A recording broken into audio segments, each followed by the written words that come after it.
नमस्कार मित्रांनो, आपल्या या यूट्यूब चॅनलवर आपले स्वागत आहे. आजच्या या सखोल विश्लेषणात आपण एका अतिशय प्रेरणादायी आणि तेवढ्याच अंगावर शहारे आणणाऱ्या पुस्तकावर चर्चा करणार आहोत. हो, आणि हे जे पुस्तक आहे म्हणजे ज्यावर आपण आज बोलणार आहोत ते फक्त एका व्यक्तीची माहिती सांगत नाही. अगदी बरोबर. आपण आज भारतकन्या कल्पना चावला या पुस्तकाचं परीक्षण करणार आहोत. हे मूळ पुस्तक पंकज किशोर यांनी लिहिलंय आणि डॉक्टर कमलेश मेटकर यांनी त्याचा मराठीत अनुवाद केलाय. होय, आणि आजचा आपला उद्देश फक्त एका अंतराळवीराची बायोग्राफी सांगणं हा अजिबात नाहीये. खरं तर एका छोट्याशा गावातून थेट अंतराळापर्यंत झेप घेणाऱ्या एका जिद्दी मुलीचा हा प्रवास आहे आणि तो आपल्याला उलगडून सांगायचा आहे. नक्कीच. आणि सोबतच भविष्यातील अंतराळ मोहिमांचं महत्त्व काय आहे हे देखील आपण समजून घेणार आहोत. सुरुवातीलाच हे स्पष्ट करणं गरजेचं आहे की हे पुस्तक म्हणजे मानवी स्वप्ने, विज्ञान आणि अंतराळ संशोधनाच्या अथांग विश्वाची ओळख करून देणारा एक महत्त्वाचा दस्तऐवज आहे. हो, पण या अफाट प्रवासाची सुरुवात आपण एका अत्यंत नाट्यमय आणि तितक्याच दुःखद क्षणापासून करूया. 1 फेब्रुवारी 2003 ची ती पहाट. हो, कोलंबिया अंतराळयान आपला प्रवास पूर्ण करून पृथ्वीच्या वातावरणात परत प्रवेश करत होतं. आणि त्यावेळी वातावरणाशी होणाऱ्या घर्षणामुळे यानाबाहेरचं तापमान तब्बल 3000 डिग्री सेंटीग्रेडपर्यंत पोहोचलं होतं. बापरे! आणि अचानक नासाच्या नियंत्रण कक्षाशी असलेला त्यांचा संपर्क तुटला. टीव्ही स्क्रीनवरील ती पांढरी रेषा अचानक विस्कळीत झाली. होय, या एका नाट्यमय घटनेने संपूर्ण जगाला हादरवून सोडलं होतं. एका क्षणात सगळा आनंद काळोखात बुडाला. पण या शोकांतिकेच्या आधी एक अत्यंत सुंदर आणि प्रेरणादायी असा प्रवास घडला होता. हो, जो कर्नालसारख्या एका छोट्या शहरातून सुरू झाला होता. अगदी बरोबर. पुस्तकातील तिच्या लहानपणीची एक अतिशय रंजक कथा इथे सांगण्यासारखी आहे. कोणती? ती मोंटोवाली. कल्पना, ज्योत्स्ना, सुनैना अशी 3 नावं ठरवली होती. पण नक्की कोणतं नाव ठेवायचं हे फायनल झालं नव्हतं ना? नाही, पण मुख्याध्यापिकेने जेव्हा त्याची मुकलीला विचारलं की तुला यापैकी कोणतं नाव आवडेल, तेव्हा तिने क्षणाचाही विलंब न लावता उत्तर दिलं. अत्यंत आत्मविश्वासाने ती म्हणाली, कल्पना. होय, स्वतःचा निर्णय स्वतः घेण्याची तिची ही क्षमता वयाच्या अगदी 3ऱ्या-4थ्या वर्षापासूनच दिसत होती. आणि या कल्पनाशक्तीचं आणखी एक उत्तम उदाहरण मला आठवतंय. म्हणजे पुस्तकात तो प्रसंग खूप छान रंगवलाय. तो नकाशाचा प्रसंग ना? हो, वर्गात एका मैत्रिणीने फरशीवर भारताचा सुंदर नकाशा काढला होता. पण कल्पनाने फरशीवर काही काढण्याऐवजी चक्क एका काळ्या कागदावर ताऱ्यांच्या खुणा केल्या. आणि तो कागद तिने वर्गाच्या छताला चिकटवला. तिचे डोळे नेहमीच जमिनीपेक्षा आकाशाकडे लागलेले असायचे. अगदी. जमिनीवरील सीमांपेक्षा तिला ते छतावरील अमर्याद अवकाश जास्त खुणावत होतं.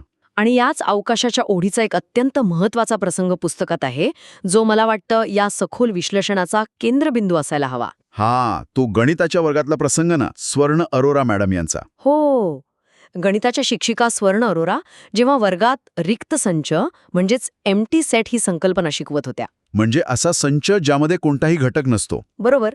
आणि जेव्हा त्यांनी कल्पनाला याचं एखादं उदाहरण विचारलं तेव्हा तिने दिलेलं उत्तर ऐतिहासिक होतं. ती का म्हणाली होती? भारतीय स्त्री अंतराळवीर हे एक सुंदर रिक्त संचाचं उदाहरण आहे. पण कुणास ठाऊक मॅडम, एके दिवशी हा संचच अस्तित्वात राहणार नाही, हे तिचं पूर्ण वाक्य होतं. क्या बात आहे. या एका वाक्यात तिची दूरदृष्टी आणि प्रचंड आत्मविश्वास दिसून येतो. आणि विशेष म्हणजे 70च्या दशकात एका शाळकरी मुलीने असा विचार करणं ही खूप मोठी गोष्ट होती. हो, कारण पुढे जाऊन तिने स्वतःचा तो रिक्त संच मोडून काढला. पण तिचा इथून पुढचा प्रवास काही सोपा नव्हता. नाही, अजिबात नाही.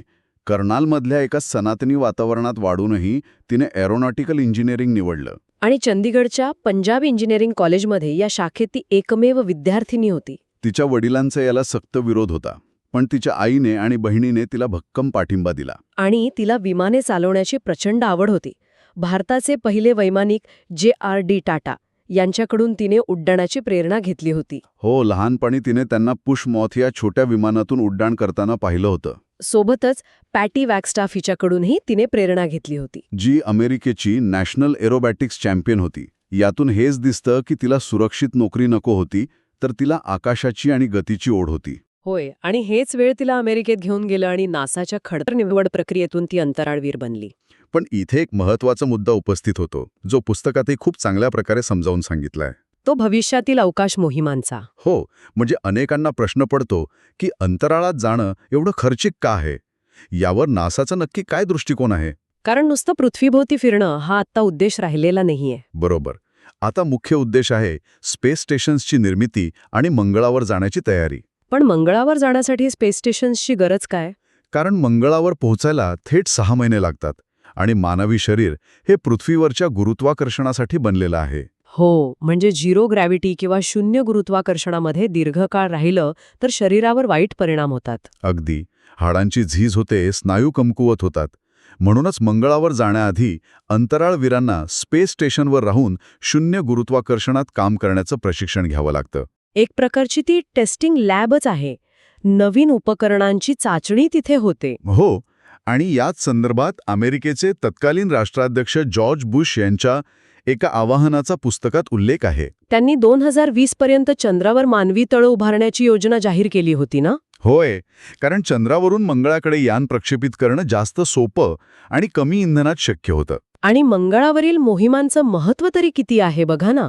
फिनिक्स यानाद्वारे मंगळावर ड्रिलिंग करून पाण्याचा शोध घेतला जाणार आहे. तिथे जमिनीखाली बर्फाच्या रूपात पाणी असल्याची शक्यता आहे. आणि ते पाणी फक्त पिण्यासाठी नाही, तर त्यातून हायड्रोजन आणि ऑक्सिजन वेगळा करून भविष्यातील मोहिमांसाठी इंधन बनवता येऊ शकतं. अगदी अचूक. या सर्व मोहिमा मानवी भविष्यासाठी अत्यंत महत्वाच्या आहेत. आणि या अशा कठीण प्रवासात मानवी शक्तीचं उत्तम उदाहरण म्हणजे सुनीता विलियम्स.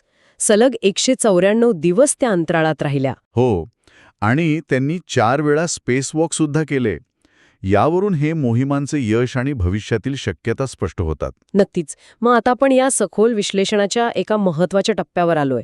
हे पुस्तक नक्की का वाचावे? मी म्हणेन की हे पुस्तक केवळ परीक्षेपुरतं विज्ञान शिकवत नाही, तर संकटांना सामोरे जाण्याची ताकद हे पुस्तक देतं. करावे तितके थोडे या उक्तीप्रमाणे कल्पनाचं जीवन होतं. जे लोक आयुष्यात काहीतरी असामान्य करू इच्छितात, ज्यांना स्वतःचं ध्येय गाठण्याची जिद्द आहे, त्यांच्यासाठी हे पुस्तक एक ब्लूप्रिंट आहे. एक दिशादर्शक आहे. आणि कल्पनाचा वारसा किंवा लिगसी काय आहे? कल्पना आज भौतिक रूपाने आपल्यात नसली तरी तिने भारतातील लाखो तरुण तरुणींसाठी एक नवीन आशा निर्माण केली. विशेषतः हरियाणासारख्या राज्यातून येऊन तिने जे साध्य केलं ते अफाट आहे. आज आपण बघतो की इस्रोमध्ये काम करणाऱ्या हजारो महिला वैज्ञानिक आणि अंतराळवीर तिचंच स्वप्न पुढे नेत आहेत. होय. लीनभेद विसरून फक्त कर्तृत्वाच्या जोरावर आकाशाला गवसणी घालता येते, हा सर्वात मोठा धडा या पुस्तकातून आपल्याला मिळतो. आणि शेवटी श्रोत्यांना विचार करायला लावणारा एक मुद्दा मला इथे मांडावासा वाटतो. नक्कीच सांगा. कल्पनाचं यान जरी पृथ्वीवर सुरक्षित परतलं नसलं तरी तिने पाहिलेलं स्वप्न आज प्रत्येक भारतीय तरुणाच्या डोळ्यात सुरक्षित आहे. खरंच खूप मार्मिक विचार आहे हा. विचार करा, भविष्यात मंगळावर पडणारं पहिलं पाऊल कदाचित अशाच एखाद्या मुलीचं असेल जिने आज कल्पनाची ही कथा ऐकली असेल. हे अथांग विश्व आपली वाट पाहत आहे. मित्रांनो, तुम्हाला जर का आजचा व्हिडिओ आवडला असेल तर आपल्या चॅनलला लाईक, शेअर आणि सबस्क्राईब करायला विसरू नका. चला तर मग एका नवीन पुस्तकासोबत पुन्हा भेटूयात पुढच्या व्हिडिओमध्ये. तोपर्यंत नमस्कार.